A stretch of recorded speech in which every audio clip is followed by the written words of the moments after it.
as long as they're seeing pictures and you put to, hey, we did this house today, whatever it is, just start posting information, and your friends will see it first. And then I don't know why, it's just like a snowball effect. People just start seeing it, and Yeah. more and more and more. It's being consistent, really. Consistency is very important there.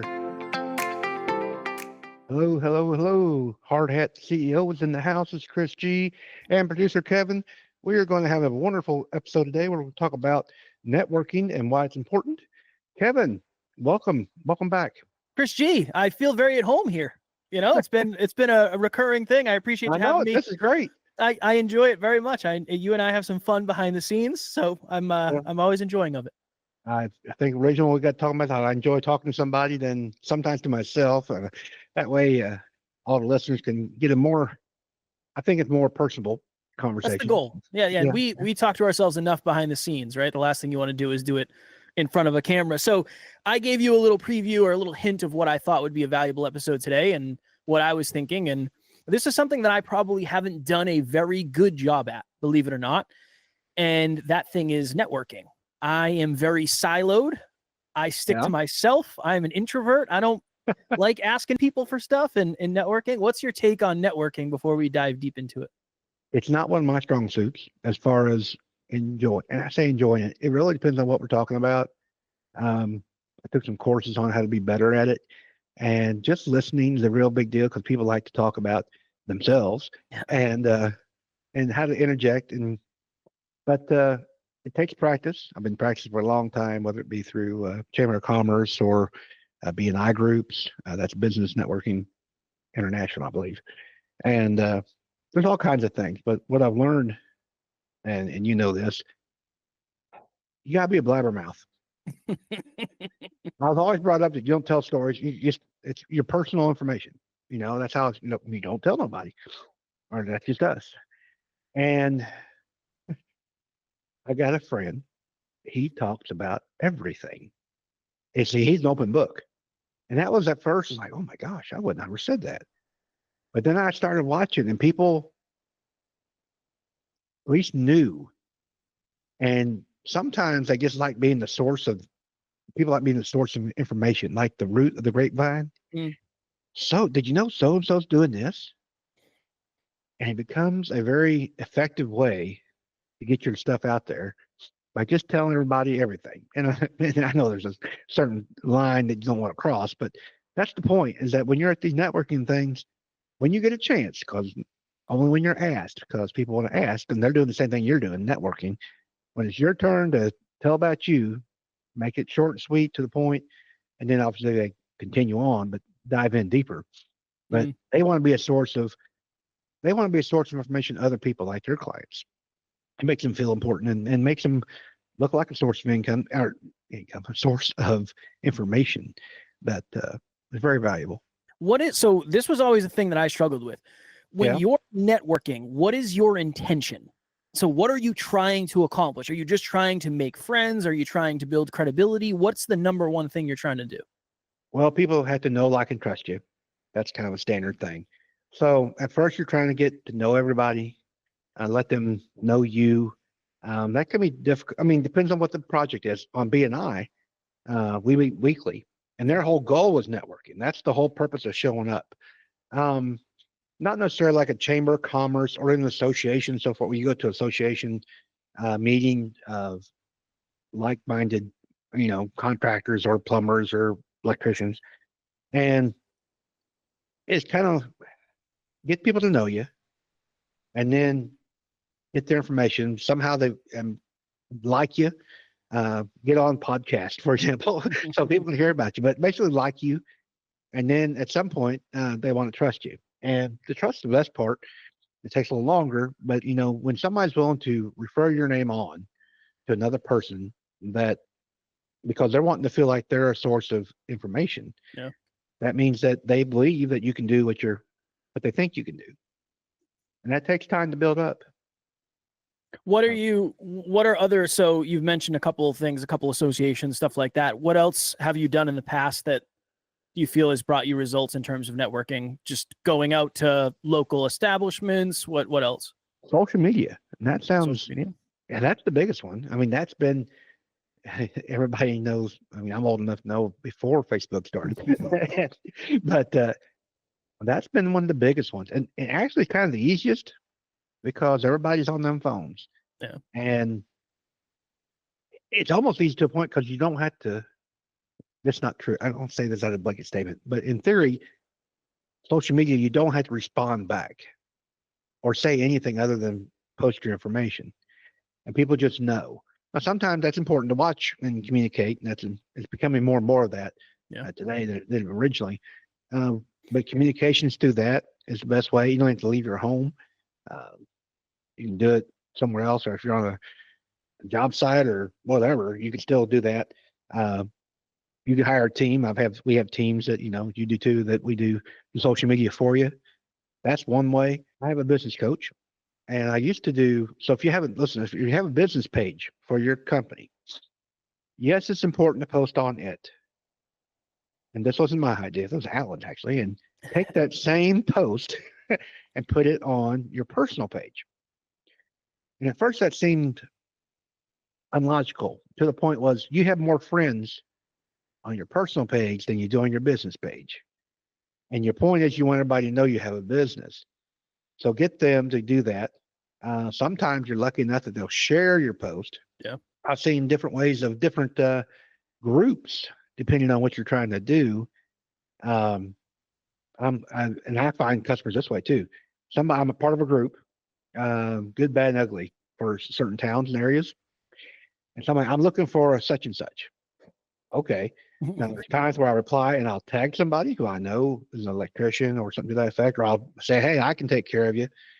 And matter of fact, one of my friends, I just got the text the other day confirming I'm gonna build our house. And we've been friends 10 years at least.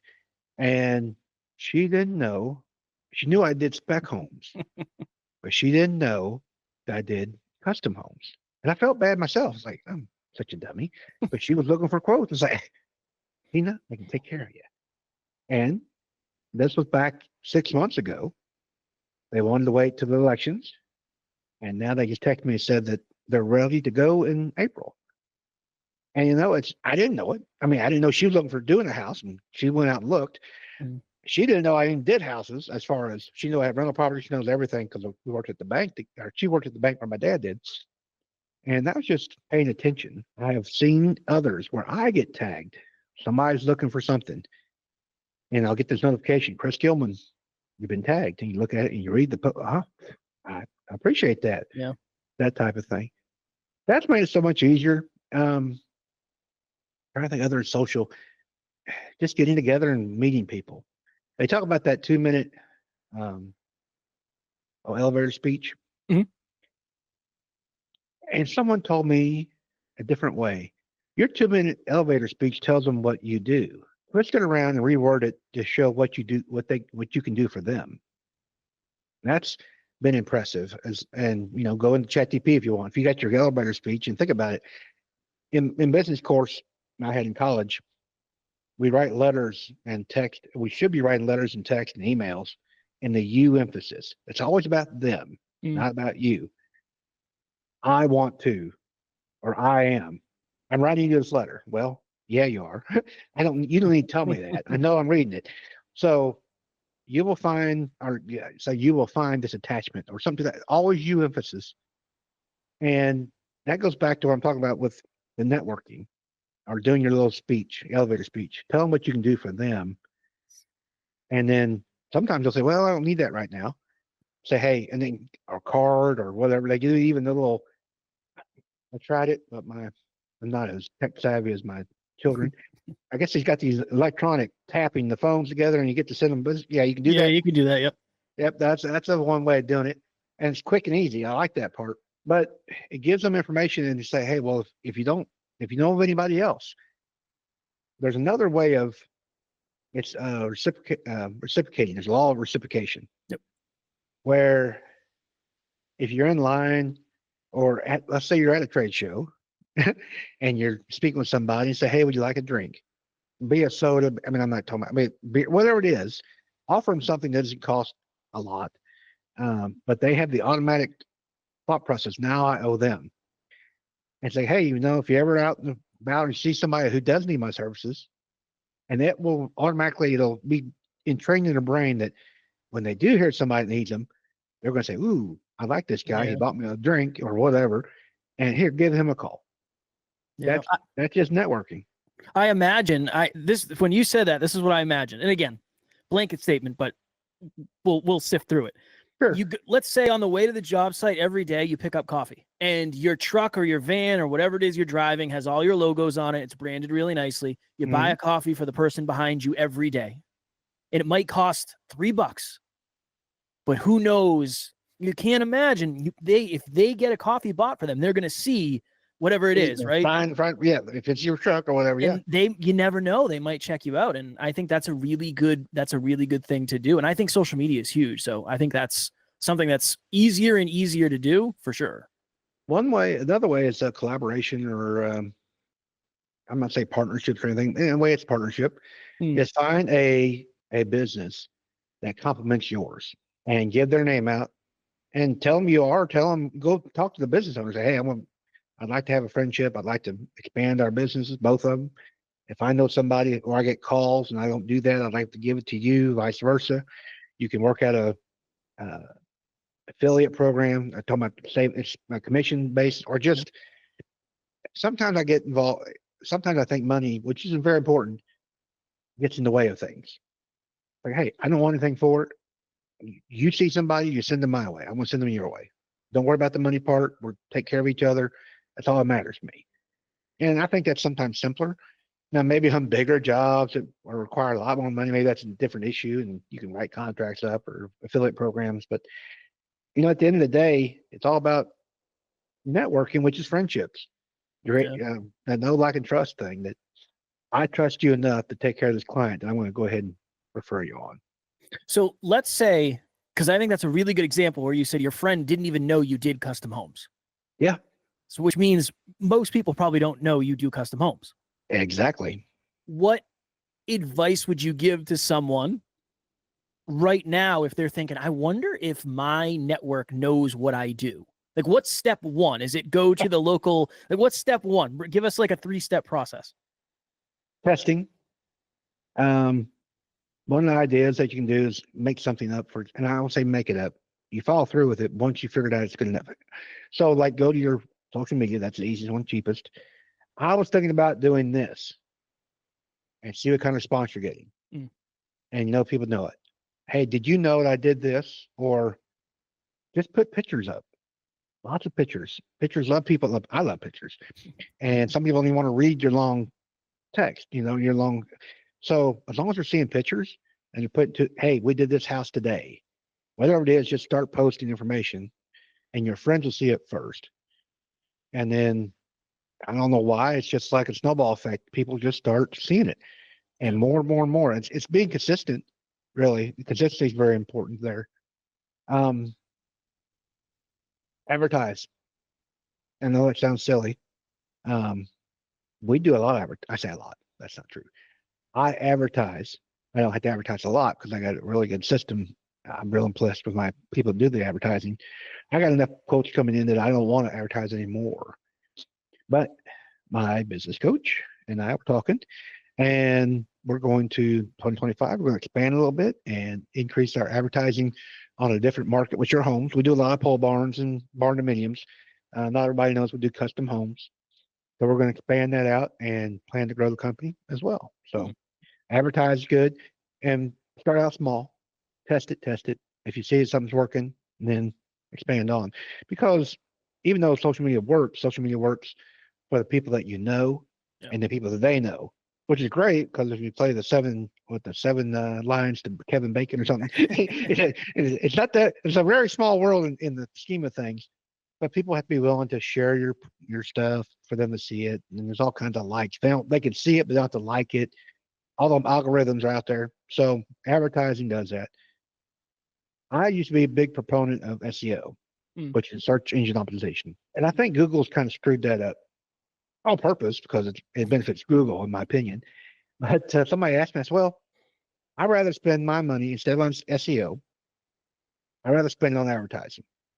At least I know the money I'm spending, the people who are interested are seeing it. and it's Google or Facebook's intention for them to spend your money. So they're going to make sure people are seeing it that need to see it. Yeah. So because we used to do SEO, and that money, you never knew who was looking at it, who wasn't, if it's getting to the right person or so forth. There are, don't get me, I'm not downplaying SEO. I'm just talking about my personal opinion. So I can at least get an answer of, I spent this much money, I got this many leads, this many impressions. If it's not working out, then we might change the ad a little bit and change who we're looking for. But I can monitor that. It's hard for me to monitor SEO, in my opinion. Understandable. There's another one that I think there's a lot of lessons in the real estate world, because if you said, Kev, name 5 real estate agents, one of the ones I could name for you is the one who sends me a happy birthday message on Facebook every single year, who I never respond to. I had that with insurance agents. They'd send me a piece of gum. I don't know why. It's silly. As a kid, I'd get a piece of gum, and I had, they wanted my college fund stuff type things, but they always sent it. Yeah. And I knew who the card was as soon as I got it on my birthday. That's Mike Atterbury. And I know his name today. Mm. And it's just that type of thing does make a big difference. And you want to be top of mind, but you want to be top of mind not when they need you sometimes, maybe when somebody else needs you, or just out of the blue, like your birthday or something to that effect. It's like, oh, it was a surprise. And that person, you thought of me on my birthday. Well, we all know how that works. But the point being is that, we went through the effort of sending you something, however that be, a text or card or piece of gum. And that really does make a difference. It does. Well, in order to get found, I mean, the first step in anything is getting found, right? You have to find a way to get found. Find a way to get found, or find a way to tell people what you do.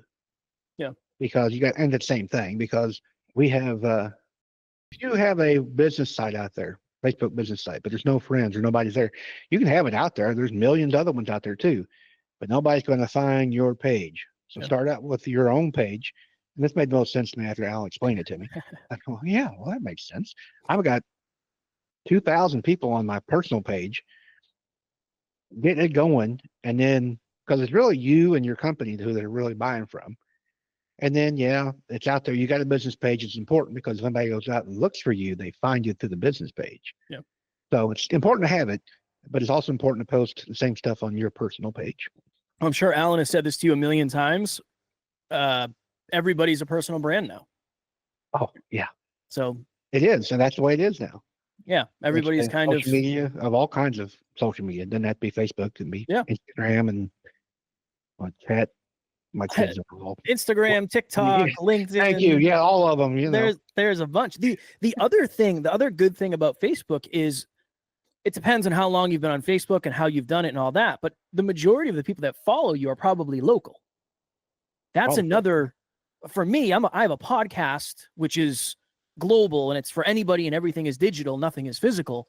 But if you're somebody who has a local business, not necessarily a brick and mortar, but you rely on a local market, Facebook's a really good thing for that, because most of the people are going to be local, and you can run ads locally, which is that's another thing that helps. You mentioned real estate earlier. For contractors like us, who talks to homeowners more than anybody all the time is real estate. And typically the real estate, if they're being sold or even bought, things that need to be fixed before they get sold, or fixed after they're bought, then knowing that needs to be fixed. Those are perfect ways of getting out there, get your name out there. And sometimes even if you're doing spec homes or somebody's wanting to buy a lot and build a house, you're their source too. So is there anything we didn't touch on that you wanted to touch on? Just be friendly, and communicate. And not, I say communicate, this is a little different. Listen more than do the talking, because you'll find out what they want, what they need, whether you're talking in a circle or so forth, and then you can interject at the appropriate time. Just don't come up and start blabbing, hey, this is what I do. And it doesn't work that way. It's not very effective. Let me ask you this. I'm curious to your take on this. There's some people out there that say you shouldn't answer. If somebody reaches out to you and asks you questions about your professional thing, you shouldn't answer questions. Let's say somebody reached out to you, sent you a message on Facebook, said, hey, Chris, I was thinking of doing this. And the person that I asked to do it said it was going to cost X amount. you're in the business. What do you think of that? Is that something you would add value to? Well, I never down talk a competitor. That's the first thing. It's like you don't know the deal, you don't know have any idea, and you might, and depending on if you know the person's messaging you or not. Listen, I don't know all the circumstances. I'd be happy to talk to you about it. I mean, if you want to. I mean, that's what I do. I'd say, hey, I can talk to you about it. Give me some more details. It's hard kind of answer this over the social media. Here's a calendar link or whatever. We can be happy to talk to you about it. Or I need to see more information. I've got a lot more questions. And everybody's different, you know. And here's the one I like. I don't know their cost structure. Because if somebody's advertising a lot or have lots of overhead, then yeah, I mean, I have competitors that I'm very happy when I compete against them because I know my costs are a lot less than theirs. Just simply looking at their business. But you know, I don't know their whole deal, and there might be a good reason they're quoting that. I had well, speaking of that lady, and we'll probably wrap this up real quick. But had a client told me we were competing against somebody. I said, okay. And she texted me one day. She said, these people are quoting me this. Does that sound right? I said, well, her name was Ashley. I said, Ashley, the reason they're quoting that is because that's not what they do. But you want it, so they're trying to accommodate you. But they're going to lose money or have to sub it out to somebody else. And that's why it costs so much. Oh. And I didn't know that. And I mean, it's nothing they did wrong. I'd have to do the same thing. And if it was in my case, now we had to do what they wanted. I said, we're more custom. They're more come and build it and leave type of thing. They've got certain sizes they do. That's all they do. You want more custom, probably per square foot, you're going to cost more. But I do those things already, so it doesn't show up as far as out of line that they do because that's not what they do. Well, I didn't know that. It's like, well, yeah, just explain things if you can, but don't dab mouth because you don't know the situation. Yeah. And you might find out after talking to this person, they just bumped the price up because they didn't want to do it with them in the first place. Well, it's a good point, and I respect that. I respect that very much. Okay, last thing. We got a couple minutes. Okay. Yep. If somebody, let's say they're not asking about competition, they're just saying, hey, I'm doing this where we want to extend the basement. Somebody said we had to put a header or an LVL, whatever, right? Yep. I don't know it like you do. Would you answer something like that, even though it's potentially taking money, and this is in quotes for anybody just listening, potentially taking money out of your pockets when in reality it's probably not long-term? Sometimes I do, and sometimes I don't. And here's what I mean by that. If it's something I do want, then I kind of play the game. Hey, let's talk a little more. I got some questions. I just can't answer that without looking at a plan or looking at seeing what you're telling these guys, why they're wanting to do it this way. Yep. Sometimes I don't because it's just, you know, it's going to be more of a hassle in the long run. And say, listen, Neiman Marcus, back when they started, their goal was at Christmas time that if they didn't have something, their goal was to have an answer for them, give another option. So sometimes I'll just say, hey, have you called so-and-so or have you asked them this? Ask them why they're wanting to do it that way or something to that. Give them some information to help them. Yeah. They appreciate that.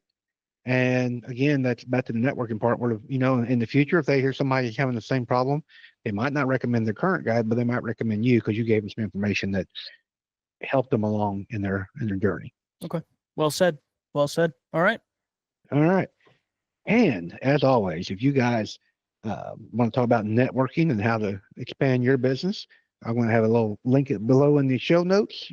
Set up a time to talk, and I'll be happy to discuss further your information and how you can network and grow your business.